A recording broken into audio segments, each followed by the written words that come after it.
everyone and welcome back. Thank you so much for stopping by. So my people, this is happening live in Finland, the declaration of restoration of independent state of Biafra, and today is day one.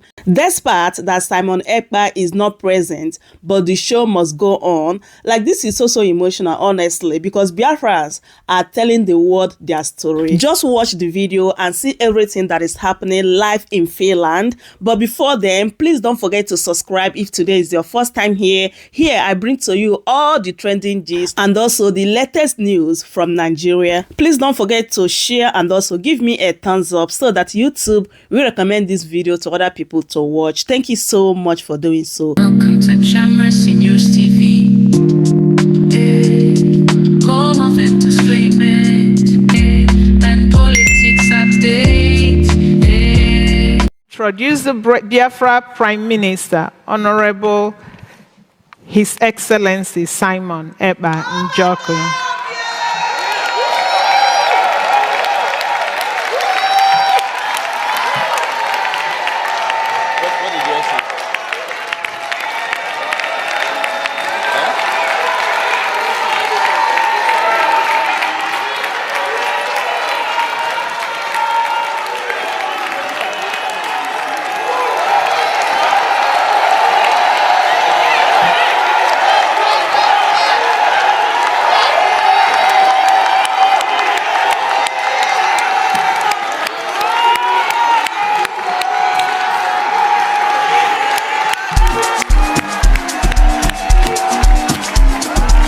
Injunction have become okay. What the virus? Oh, my Biafra, Ghana, no.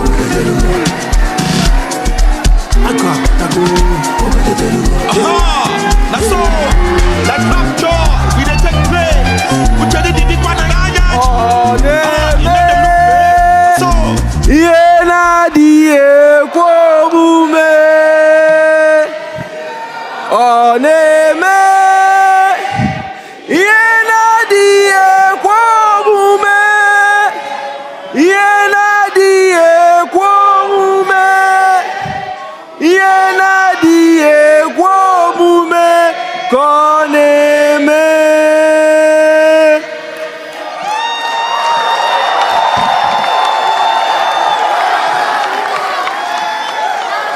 Biafra Republic!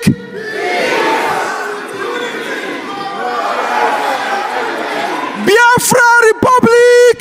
peace, unity, progress, and equity. They said that the Prime Minister is inciting violence. They said that he's inciting us. But today he's not here and we are here. That is a statement. That is an exoneration. Yes. The Prime Minister is one of us who is taking the lead to get us to our destination. He's The good guy. Tony is the good guy. Tony is the good guy. The good guy. Tukwasani is the good guy. On this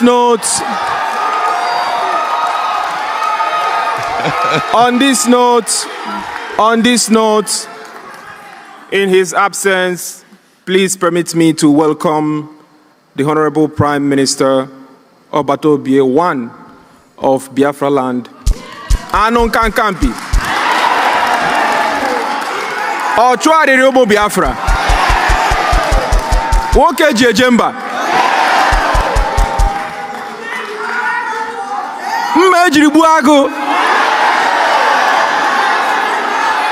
Mr. Prime Minister, Honorable Ekpa Simon Njoku, welcome to the Biafra Convention.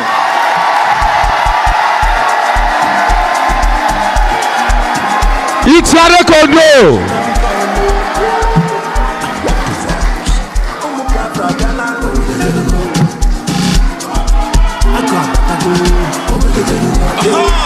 That's all.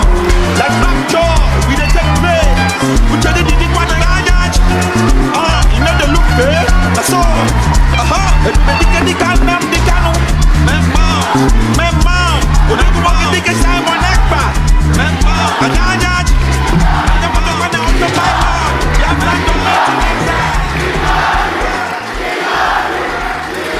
Thank you. I think we have been able to demonstrate our love for the Prime Minister. He is so dear to us.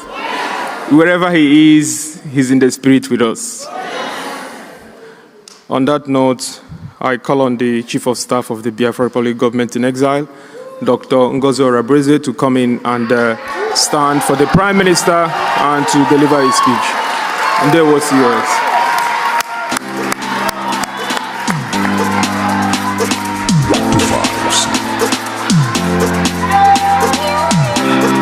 Freedom is all we want, and freedom we get.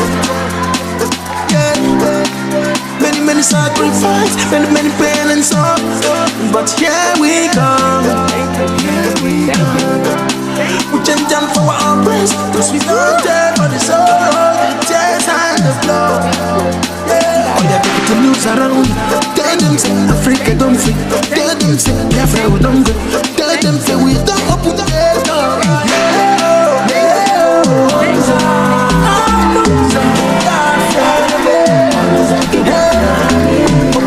The freedom of people come, freedom's now, we go. Thank you so much.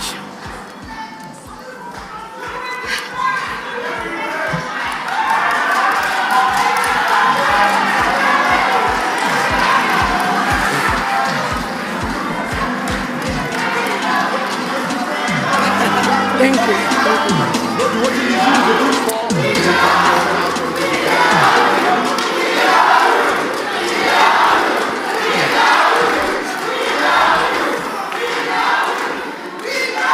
Thank you. Thank you so much, everyone.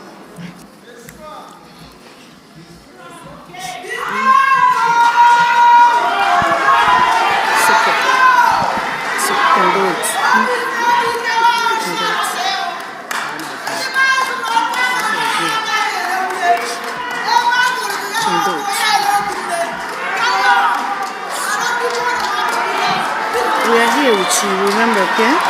You are not alone, okay?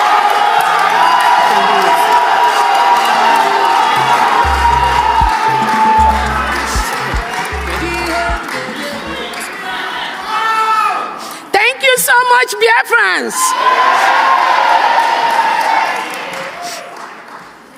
On behalf of His Excellency, the Peace Ambassador, our Prime Minister, Ekpa Simon Njaku, I, Dr. Ngozi Orabreze, the Chief of Staff of the Biafra Republic Government in Exile, soon to be the United States of Biafra,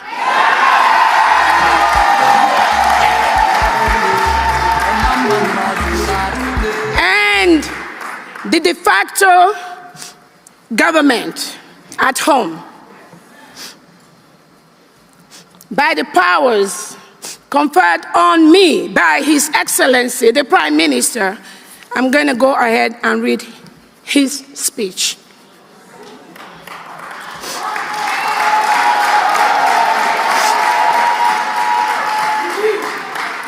Ladies and gentlemen, it is my pleasure to welcome everyone to this beautiful venue in Lahti. Thank you to the people and the government of Finland. My name is Dr. Ngozi Orabreze. Our presence here today,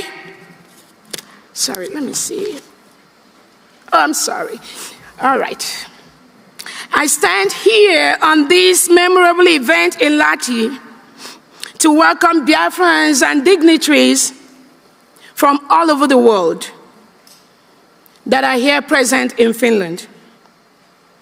Last year, we gathered in Helsinki to chart a new course for our people and fight for our freedom. This year, we are gathering again to review our progress and make definite statements about our freedom. The challenges we face are still enormous, But one thing is clear. Because our angels, Biafra Defense Forces and resistance fighters, have discharged their duties with utmost professionalism, the oppressors have realized they can't kill their way out of our quest for freedom.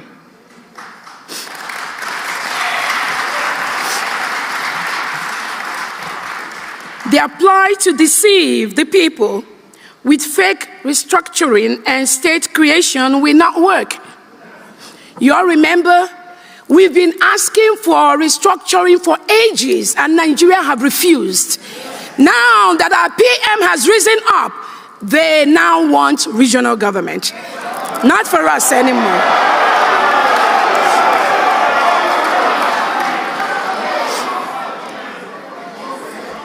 None of these ploys will bring back the thousands of Biafrans the Nigeria state have killed just for carrying flags or on mere suspicion of being an indigenous people of Biafra membership. Just for being an IPOB, just for being a Biafran, Nigeria murders our people in the thousands. Many families have been rendered childless, motherless, and or fatherless by the Nigeria state. Many people have had their homes and businesses burnt or destroyed by Nigeria state. Many more people have died as a result of secondary effects of the pain and suffering we have had to endure in the hands of the Nigerian state. My fellow Biafrans, as I look back over 3 years since the abduction and extraordinary rendition of our leader, Onyendu Mazi Nnamdi Kanu, MNK, and the severe suffering this act brought onto our people, I am saddened by the extreme cruelty the Nigerian state has unleashed on our people. We have endured a lot and stand to endure even more, underscoring our resolve to attain our inalienable God-given right to existence, freedom, pursuit of happiness, and livelihood. Biafrans are begging to leave. We are begging to leave. Not anymore. Not anymore. The Nigerian state has been anything but an impediment to all these ideals, hence our resolve to exit the enclave that has never been more urgent than now. I salute the courage of Biafrans in the homeland who have borne the brunt of Nigeria's state-sponsored cruelty, particularly those who have paid the ultimate price and their families. To the Biafrans in diaspora, I cannot thank you enough for standing up for your compatriots and being a source of hope for the defenseless people in the homeland who are victims in many respects, including loss of our collective wealth to a select privileged few who then turn around and denigrate the people as miscreants. This sorry state of the enclave is the primary inspiration for MK's fight for the freedom for our people, on realization that a fix within the current enclave and its institutions is impossible. In this regard, we initiated a self-referendum voting for our people to decide whether or not they support Biafra independence from Nigeria. This voting process started on February 1st, 2024, and ran through November 28, 2024. The voting just ended, the referendum. The full results will be out in the next 2-3 weeks to the world.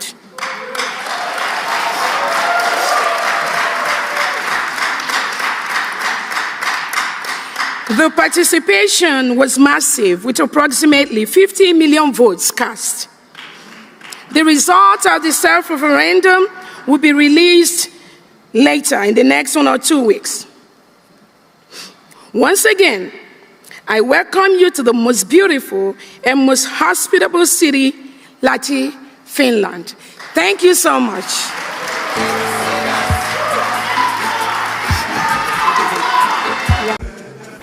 Biafrans, thank you very much for your presence here.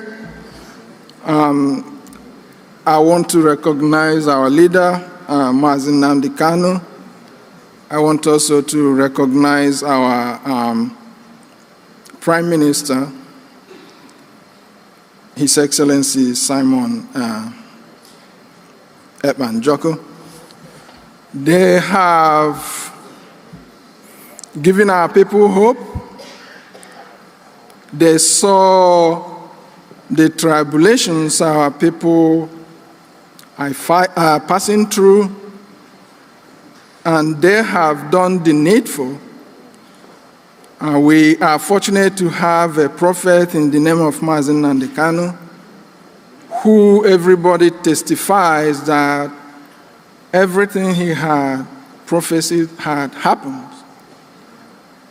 In the same or comparable capacity, our Prime Minister has promised a lot of things, and pretty much everything he has promised, he has delivered, including this day.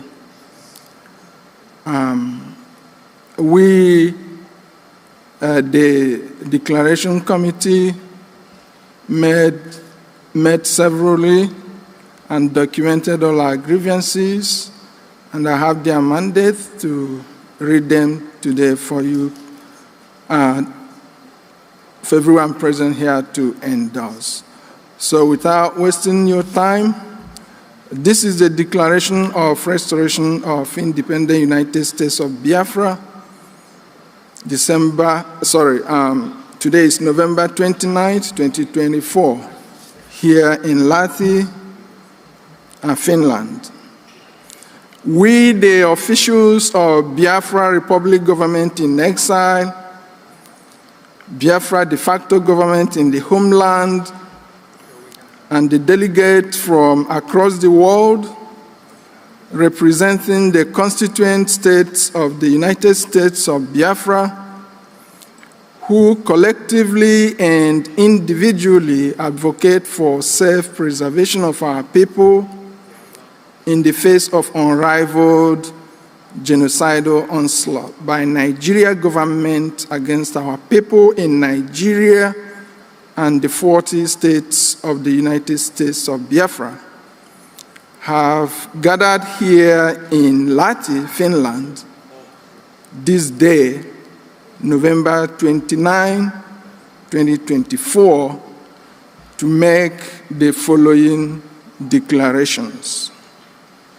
Whereas we have endured political marginalization, economic deprivation, periodic massacre of Biafra people within Biafra land and across Nigeria since the 1914 amalgamation and creation of Nigeria. Whereas we have endured all this in hope that one day things would be better. Even the initial declaration of an independent state of Biafra and the 13-month civil war in which more than 5 million of our compatriots perished was not enough to steer Nigeria towards that elusive, inclusive, and prosperous future. Rather, despite its false claim of no victor, no vanquished, and false promises of the triple R, which refers to reconciliation, rehabilitation, and reconstruction, the Nigeria government constantly pursued a winner-takes-it-all policy discernibly reflective of a master-slave relationship. We have endured all this with so much reluctance to complain. We have resorted to self-help and strived to provide for ourselves basic necessities of life that ordinarily governments across the world provide for their citizens. We have carried on in the face of unimaginable hardship until our very existence became threatened beyond human tolerance limits. In 1999, we started nonviolent agitation with flags Instead of sending negotiators to address our agitation, the Nigeria government resorted to systematic killings of our people, aiming to exterminate all the agitators and killing tens of thousands of Biafrans in the process, and harvesting the organs of thousands of those they abducted. Nigeria government intensified its widespread massacre of Biafra people under the Fulani-controlled government of Muhammadu Buhari in 2015, and has continued since then. Our leader, Mazi Nnamdi Kanu, escaped assassination when Nigeria military invaded his home on September 17, 2017, an invasion that left 28 other Biafrans dead. 3 years later, Nigeria went as far as abducting our leader, Mazi Nnamdi Kanu, in Kenya and renditioning him to Nigeria in June 2021, and has detained him in solitary confinement for more than 3 years now, despite 2 Nigeria court judgments and a United Nations work group on arbitrary detention mandating his release with compensation. These ongoing brutalities against our people serve as frequent reminder that the war that supposedly ended in 1970 never really ended. In response to the various shades of existential threats Nigeria is presenting to the people of Biafra, and out of the natural law of self-defense and consistent with the United Nations and African Union charters on people's right to self-defense, we started carrying arms officially in 2022.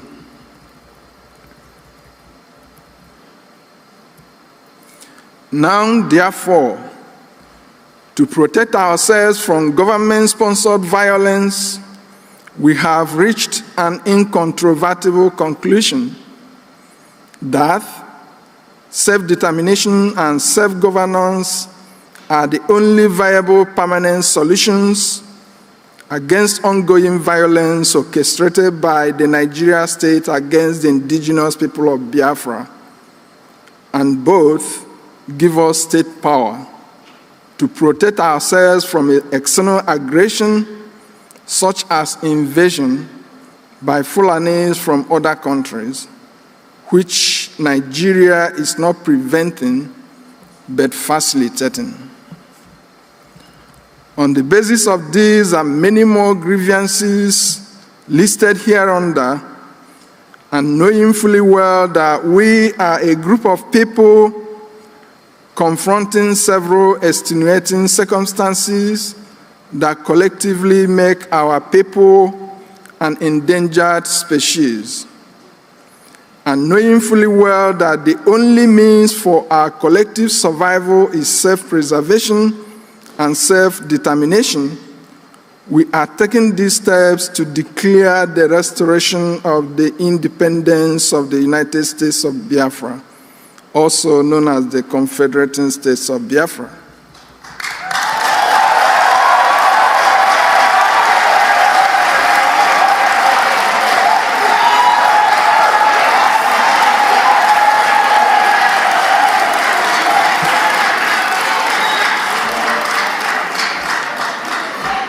Before independence in 1960, population distribution in Nigeria conformed to global trends, in which population centers are in lower elevation regions with better climate and easy access to water, food, and shelter.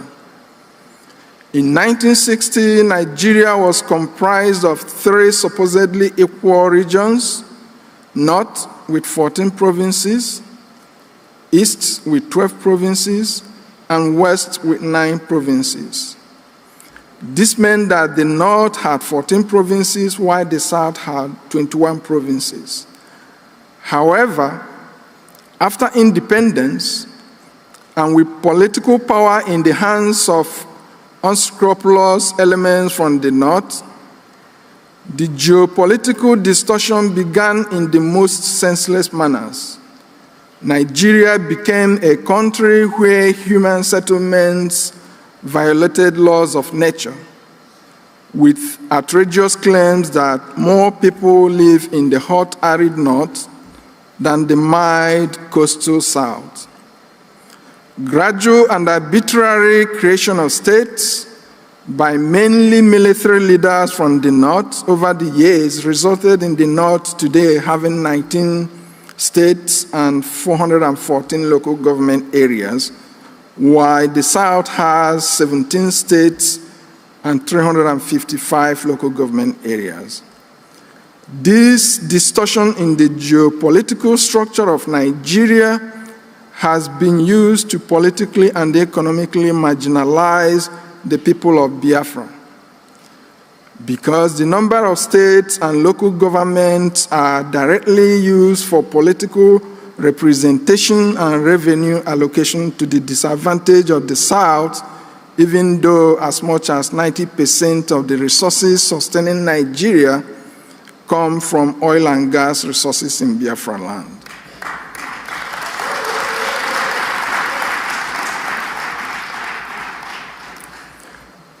Distortions in geopolitical structure, resource control, religious incompatibility, and a larger ambition by the Fulani oligarchy to make Nigeria a Fulani country are at the core of instability and insecurity in Nigeria.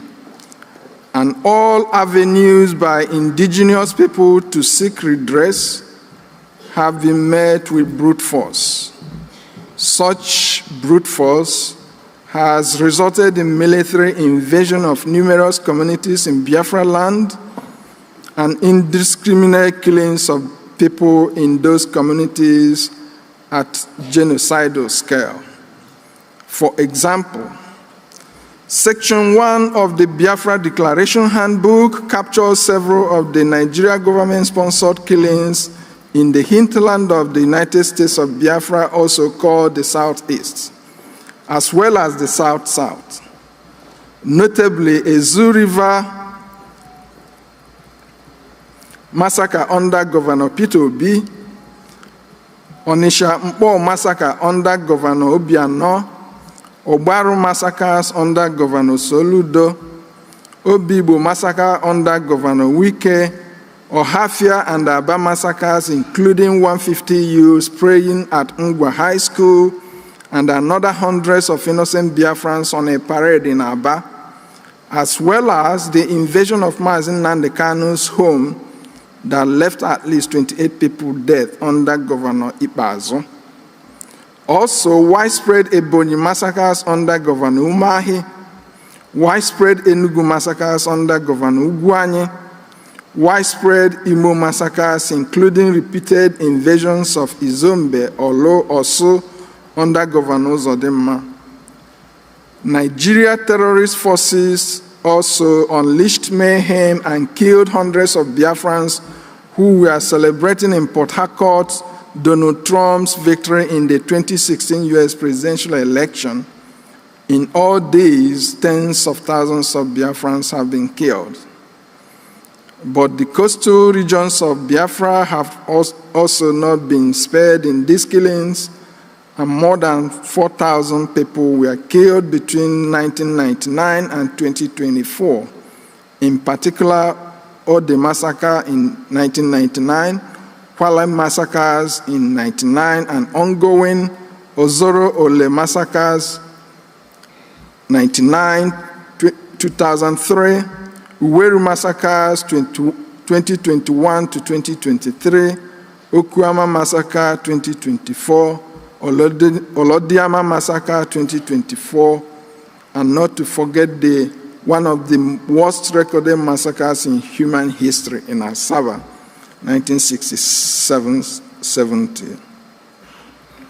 Also, the eastern flank of Biafra, covering former Cross River and Akwa Ibom states, has its record of Nigeria government-sponsored killings, including in 2021 when Nigeria military invaded the following communities with substantial loss of lives: Afahat, Ekot Apan, Okan, Owa, Ekot Afanga, Ntok Nsek, Ekot Upon Eto, Ekot Otu, Ekot Obok, Ntak Ekot Akan, and some other communities. Since after the 2021 invasion, the military has maintained presence there and are frequently abducting people, killing them, harvesting their organs, snatching people's wives, and raping our women. They maintain checkpoints where travelers must disembark from their vehicles with arms raised while passing the checkpoint on foot. This pattern of military and police intimidation is commonplace in the whole of Biafra land. It beats our imagination how people's lives can be devalued this much in one's native country. In contrast, there has never been military invasion of communities in northern Nigeria, just as there are rarely communal clashes in the north, unlike the south. Because of Nigeria government's divide and rule strategy in the south, several communities are separated from historical alliances and forced into new ones, often with poorly defined boundaries. Such machinations by the Nigeria government have been responsible for the spate of boundary-inspired communal clashes in Biafra land, which is relatively absent in the north. The United States of Biafra will reunite communities along natural and historical boundaries and bring an end to boundary disputes. Aside from killings directly conducted by Nigeria government, various Fulani-affiliated terrorist groups such as Boko Haram, ISWAP, Fulani herdsmen, in their desire to displace indigenous people and take over their lands, are invading communities and slaughtering them in a scale never seen before. For example, many Fulani installed kings and political appointees forcefully seize indigenous people's lands and transfer the lands to Fulanis. The Oba of Benin is reported to have sold in 3 years 1,200 acres of land to Aligoke Dangote, and Dangote trucks are used to ship in Fulani terrorists into these lands, from where the Fulanis operate and unleash terror in the neighboring communities and the entire coastal region, especially in Ekpa State, former Delta State, where the kidnappers in Ekpa land come from Benin, former Edo State. The Fulani terrorists and kidnappers in Awo, in Abovo County, reportedly will make you cook for them, cook for the terrorists, and have you watch them rape your wife in order to spare your life. And you have to pay 5 million naira for them to release your wife to you. Furthermore, kidnapping and rape by Fulani herdsmen in several communities in Delta State like Ibide and Avre in Isoko have been reported. Such attacks have contributed to farmers not being able to access their net lands, resulting in widespread hunger and poverty. Repeated attacks by Fulani terrorists and killer herdsmen in 2001, 2010, and 2023, and early part of 2024 in Uweru Kingdom in Urobo Isoko led to over 300 persons losing their lives. In the eastern flank of the United States of Biafra, Fulani terrorists are operating unchallenged as they have established terrorist cells at Obanliku, Obudu, Bumaji, Ogoja, Akampa, Mbak, which they renamed Nasarawa, Bogobri, where they sell human parts of those they killed, particularly those that are unable to pay ransoms. Often the military is accused of complicity or, in the minimum, unwilling to prevent or stop these atrocities from happening. It was on the account of this that General T.Y. Danjuma famously said that the military colludes with the invading terrorists, and that if we wait for the military to protect us, we would all die. And he consequently asked indigenous people to explore opportunities for self-defense. And that's what we are doing. We are not committing terrorism. Rather, we are defending ourselves against terrorism.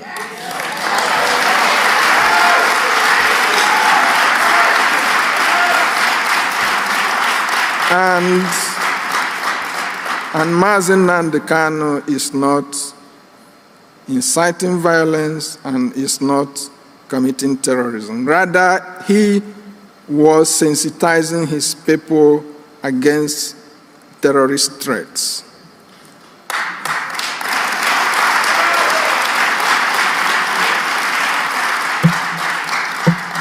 In the same vein, our Prime Minister, Simon Ekpa, is not committing terrorism. Rather, he is defending his people against terrorism.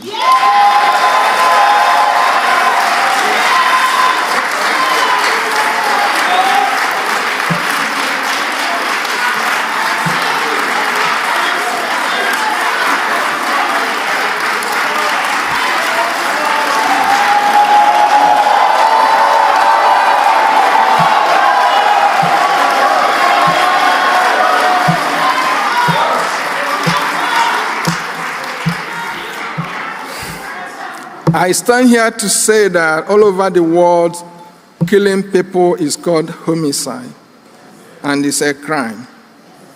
But in Nigeria, Fulanis are killing people all over the country.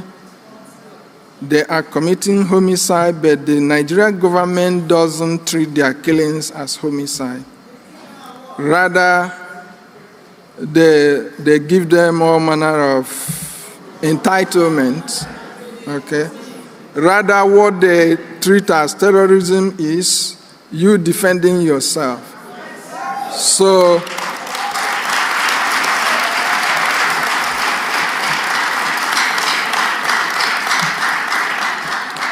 Nigeria government wants you to let Fulani kill you. In fact, they want you to bend your neck so that when Fulani strikes you once, your head falls off. And we said we wouldn't do that. And because of that,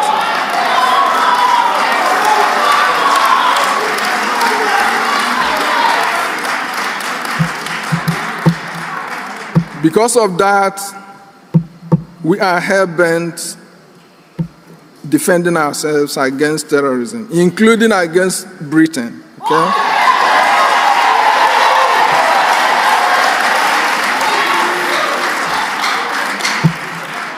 BBC interviewed Ahmadu Bello in 1964. And if you listen to that interview, you will see that Nigeria was never one country.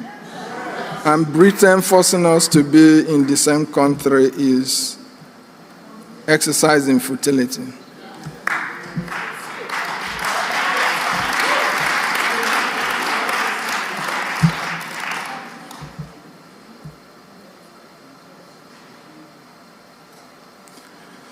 Since the April 14, 2014 abduction of the Chibok girls and Nigeria government's refusal to rescue the girls, Boko Haram and other Fulani invaders have acted with so much impunity, leaving extreme savagery in their trail.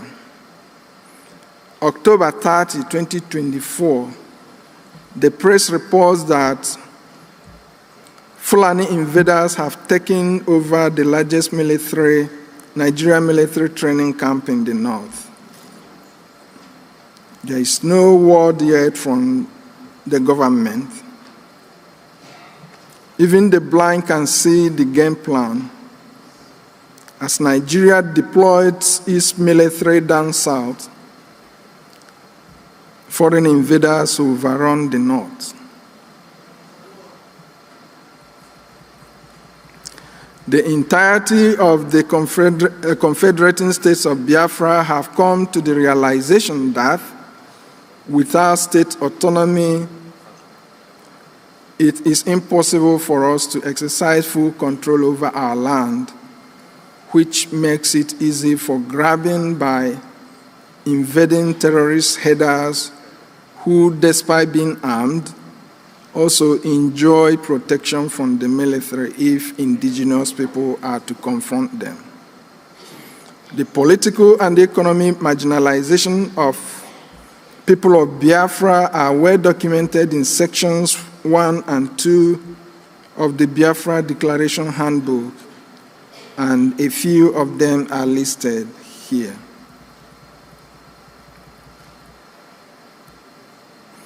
The section titled Man's Inhumanity to Man, Nigeria's 1999 Constitution, a travesty, narrates how Nigeria's exclusive list is a grand plan to dispossess us of our natural inheritance.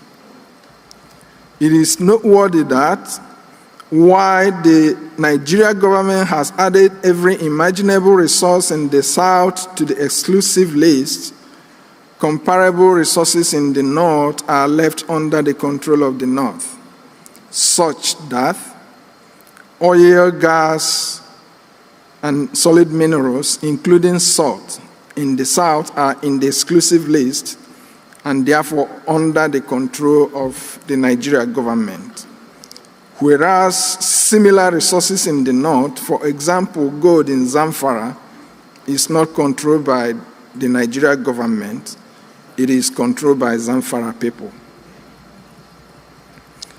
While Nigeria government cuts away the proceeds from oil and gas exploration, our people are left to suffer the environmental degradation caused by exploration and production activities and the associated oil spills that have ruined aquatic life, fishing, and access to potable water in the region.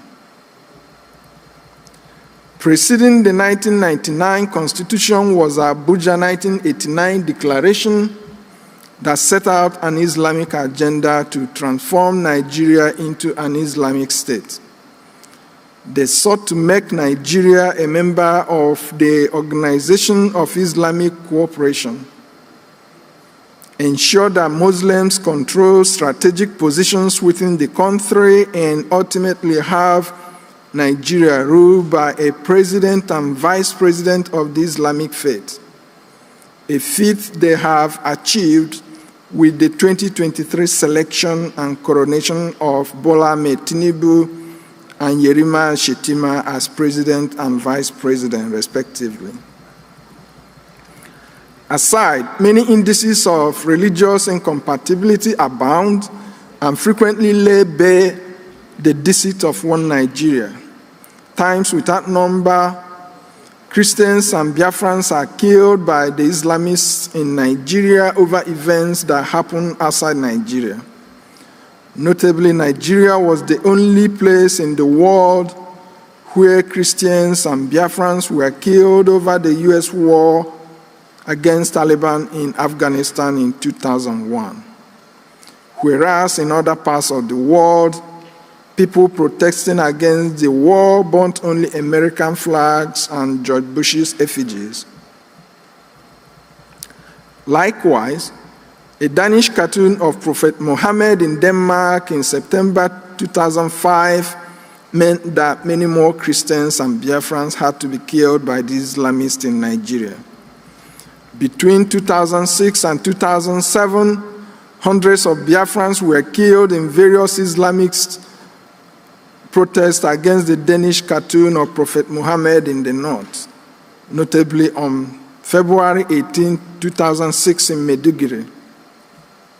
Northern states started implementing Sharia law after Nigeria swore in a president of the Christian faith, Olusegun Obasanjo, in 1999. States in the north, led by Zamfara State, started implementing Sharia law in 2000, and by 2002, it quickly spread across the north, and its spread was accompanied by religious violence against Christians, resulting in the massacre of thousands, most of them Biafrans. The Sharia law in the north under Obasanjo was the northern Islamic states' protest over having a Nigeria president of the Christian faith. Obasanjo had promised that Sharia implementation would fade away, rather it has flourished.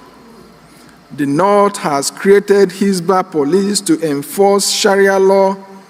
With the enforcement of Sharia, they destroy businesses owned by Christians and Biafrans in the North. Nigeria was founded as a secular state, which it has lost by the impunity of Sharia law in the North and other excesses of their Islamic agenda. Today, they want to make Sharia law a federal law. As the month of October 2024 draws to a close, the Islamists in the National Assembly introduced a bill to make Sharia law a federal law. Despite the turmoil in the country, they are moving full speed with their Fulanization and Islamization agenda and don't give a damn about those resisting their agenda. Also, in many respects, Olusegun Obasanjo created the prevailing political succession challenges in Nigeria when he single-handedly prevented his vice, Atiku Abubakar, from succeeding him in 2007. Obasanjo sponsored someone else, Yar'Adua, who would die only 2 years into his presidency, making the Fulani accuse Obasanjo of knowing that Yar'Adua would die and consequently demanded the presidency returns to the North, even though Yar'Adua's vice, Goodluck Jonathan, constitutionally becomes the president in the event the president vacates the office by death. Given that implementation of Sharia in Nigeria was under a Yoruba president and a Muslim pair also under a Yoruba president, among other things, we can confidently conclude that Yorubas have served as willing tools for Islamizing Nigeria and shortchanging the South.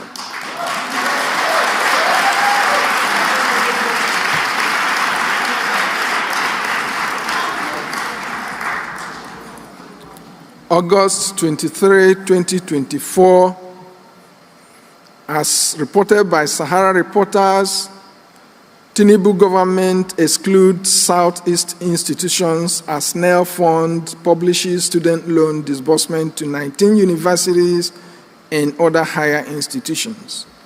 Practically excludes both Southeast and South-South, with the exception of University of Benin. Tinubu appears ready to continue with the same pattern of exclusion Biafra territories, particularly the Southeast, suffered under Buhari. Of course, long ago, Ahmadu Bello boasted that any president who is not from the South to rule Nigeria must be employed to fulfill their Islamic agenda. The politics of exclusion of the Southeast and South-South have been common throughout Nigeria's history, and successive governments have pursued it with fervent fervor. But it particularly took a new dimension under the Buhari government. During Buhari's tenure, he borrowed money from international lenders, including 16 trillion naira meant for poverty alleviation, and spent all to the exclusion of the Southeast and South-South. He also created new federal universities, and none of those universities was in the Southeast, Many people recall how the COVID-era palliatives were given to other regions but not to the Biafra territories of Southeast and South-South. No other group of people in the world can take even 1% of the maltreatment Biafrans have endured in Nigeria. Imagine Yoruba contributing nothing to Nigeria, but in a position deciding who to include or exclude in the scheme of things. Or these shenanigans from Nigeria make our freedom inevitable. What is the value of life if it is so bare and so ridiculously deprived and devalued? In addition to the pain marginalization and religious incompatibility have caused, cultural incompatibility is even as ominous as anything else we have discussed. Many people argue that Fulanis value cattle above and beyond human lives. This was recently a subject of discussion at the Nigeria National Assembly. Such value system has wreaked untold havoc on millions of Nigerians and Biafrans. The Fulani disregard for human lives underlies their propensity to commit genocide at scales not seen in modern human history, which makes it seem like we are reliving the Stone Age again. Hundreds of Biafrans were killed between 1993 and 1998 in northern Nigeria because of Moshood Abiola, who was believed to have won the June 12, 1993 election that was subsequently annulled. Many more Biafrans were also killed when Abacha and Abiola died between June 8 and July 7, 1998. On April the 24th, 2011, more than 1,000 Biafrans were killed after Goodluck Jonathan, a Christian and Biafran, was declared winner of the Nigeria presidential election over Fulani Muhammadu Buhari. Muslim youth went on rampage in northern towns and cities. Among those that died were Obinna Okpokiri, who returned from London to participate in the National Youth Service Corps program and was posted to Bauchi State. Also killed was Eukaria Remi, a 2010 graduate of the University of Nigeria, serving in Damaturu, Yobe State. Several of these Islamist-inspired killings are spread over northern Nigeria and can occur at any time without notice.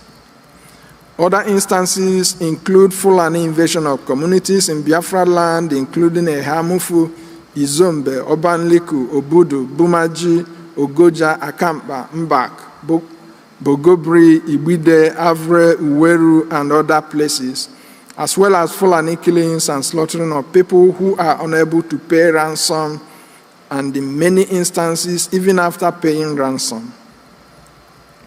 It does not make sense making references to one Nigeria when it is obvious that Nigeria is not one, has never been one, and will never be one.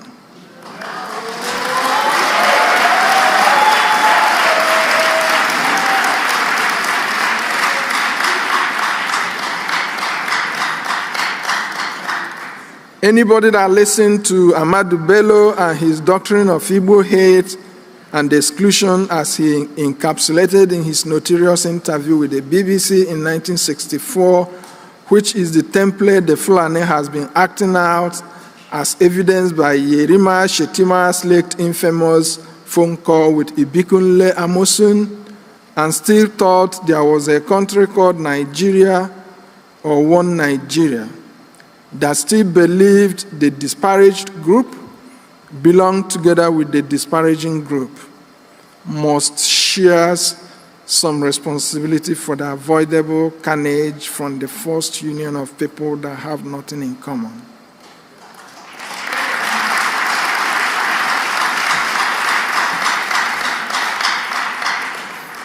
In the North, All Biafrans are identified as Igbo.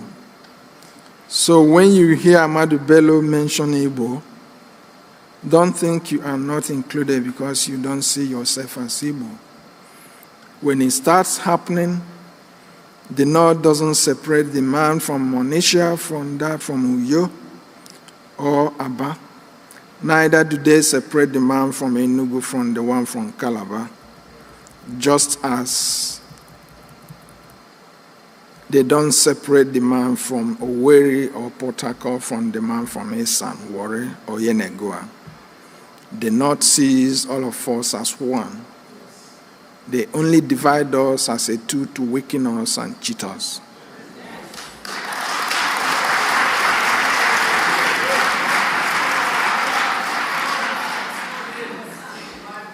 We cannot be second-class citizens in our native country.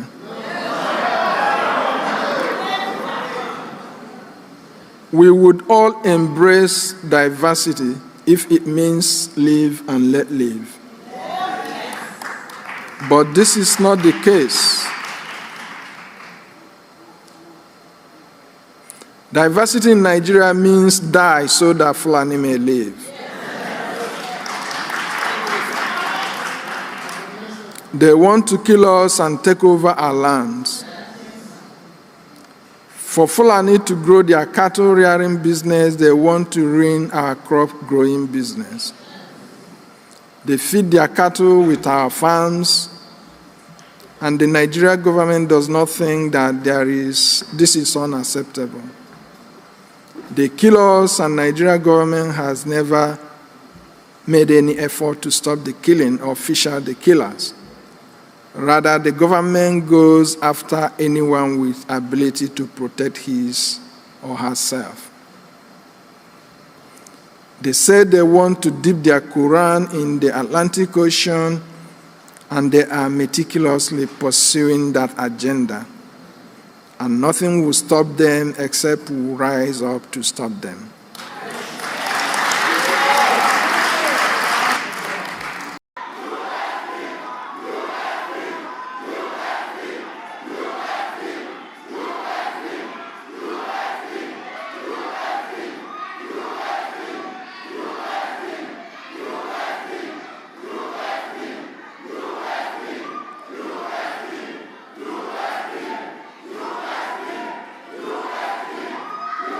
Welcome to Mercy News TV.